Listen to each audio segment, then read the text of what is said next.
They've loved the idea of an emissions trading scheme because it sounds like you're going to do something. But when we fix Q, all right, we're going to hand out 1 million or 100 million or 1 billion units of pollution. What business is lobbying for is, what they're betting on, is that having convinced governments to go for an emissions trading scheme, they can then also convince them to hand out those pollution permits for free, which is great. Because if it doesn't increase the cost of polluting, it won't change any behaviour. So the whole, what will it do for business? What will it do for business costs? It's a furphy. The whole point of an emissions trading scheme is to drive those costs up. So what happened in Europe? They handed out too many permits.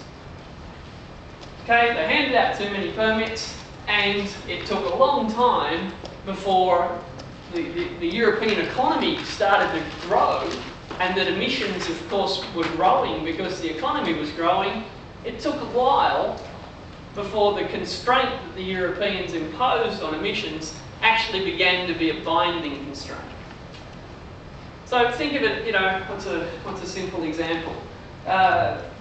Set a curfew for someone. You have to be home by midnight. Well, if your kid always gets home at 10 o'clock at night, setting a curfew at midnight is not the sort of thing that they're going to get too upset about. If they get home at 10 o'clock every night and you announce the curfew's 8 o'clock, then they'll probably get a little bit angry. So there's a really simple tension that needs to play out here.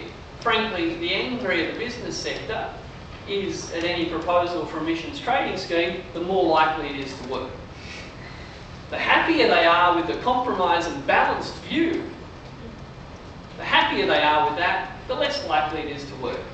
Because an emissions trading scheme is only effective if you actually set Q, that is output, if you actually constrain emissions to some level that's significantly below what was otherwise going to occur.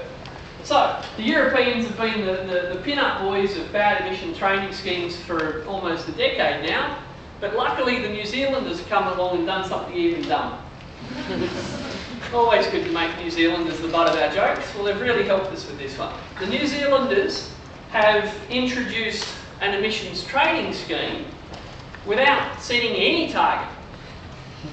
None. Not a too big a target. They just went, why have a target? Let's just have the emissions trading scheme. Let's have the paperwork, let's have the transactions, let's have the appearance of everything. But why pick a number? Whatever number we pick, we'll get in trouble for. So we'll leave it out altogether, which is what they've done. So, fast forward, and this only happened in December last year. We're currently rolling out an emissions trading scheme in New Zealand that doesn't have an emissions target. Just crazy. But here we are in Australia, what the hell are we going to do? Well, anything we want. That's the fun part about democracy, including ignore the problem and do nothing about it for another 16 years. It's very live. And hey, if you owned $80 billion worth of coal-fired assets, what would you be lobbying for? Think about it. Right, BHP versus ACF, where are you putting your money? So, what are we going to do in Australia? Well, we can have an emissions trading scheme, but it will only work if we set a target that hurts. The whole point of an emissions trading scheme is to constrain emissions and then let people argue about who needs those emissions the most. Think of waterfront property in Sydney. It's constrained. You can't build more of it. All right? The surface area is a fixed commodity, and as more people want to live on the waterfront in Sydney, the price goes up. No one's forcing anyone to pay $30 million for a house in Sydney.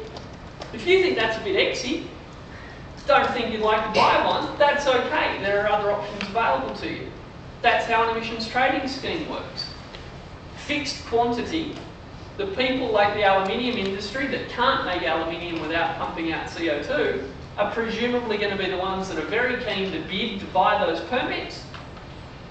They'll only bid as high as their customers are willing to pay for their aluminium. And if at some point people say, look, it's not worth buying aluminium, it's too expensive, Well then guess what? We won't make aluminium anymore. That's okay. Once upon a time there were these things called photo development labs. You guys old enough to remember photo development labs? They were great. You took lots of photos, mainly of your fingers. Alright, and you took the little film along, you gave it to people, and you gave them $24, and you came back a week or a year later because you forgot, and they gave you most of these photos of people you can't remember. And that was great, that was fun. And we all wasted a lot of money, and people made a lot of money doing that for us. And then someone came up with a digital camera, and it's free, and it's instant, and it's good. And people are going broke, and thousands of people are losing their jobs. Get over it. It's called capitalism. Change happens. Change occurs. If consumers prefer digital cameras to film cameras, who here thinks we should be propping up the film industry and giving hundreds of millions of dollars to the photo developers to keep them in business? Who thinks we should? I think we should insist that getting a different sort of job. Instead of just telling them to show, that's it. Why?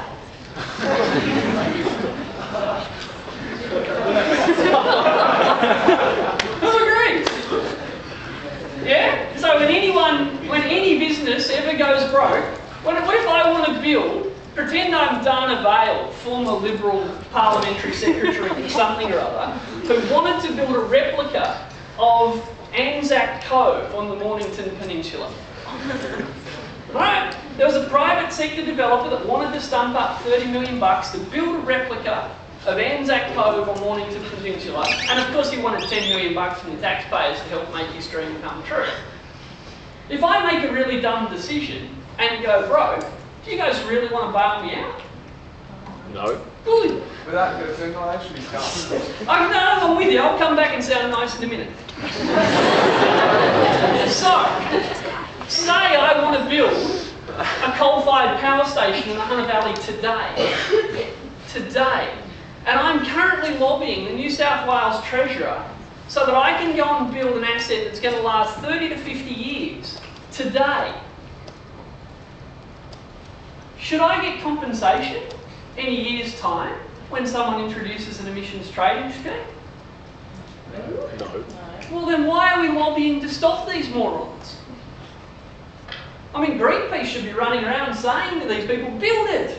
Yes, build it! Lose your shareholders' funds. It's a great idea. No, quick, speed up the development of the project. Just sign this one-page contract, one clause contract. Says, I promise not to come cap in hand and ask for cash to compensate me when someone sticks a price on carbon dioxide. That one clause will save all the grief. That will happen. Sorry? You can't guarantee that will happen. Oh, I can guarantee what will happen is they'll get billions in compensation for doing something they never should have done. And if you offered them that contract, they'd never sign it. Because there's this ridiculous game going on. But everyone knows we're going to have to do something about this. And everyone's just trying to figure out who should pay for it. It's going to cost someone some money. Not a lot. Australian economy is $1 trillion a year economy. It's going to cost us about 10 billion, maybe 20. That is between 1 and 2% of GDP. Now I'm going to tie this up in a story about these and then I'll shut up.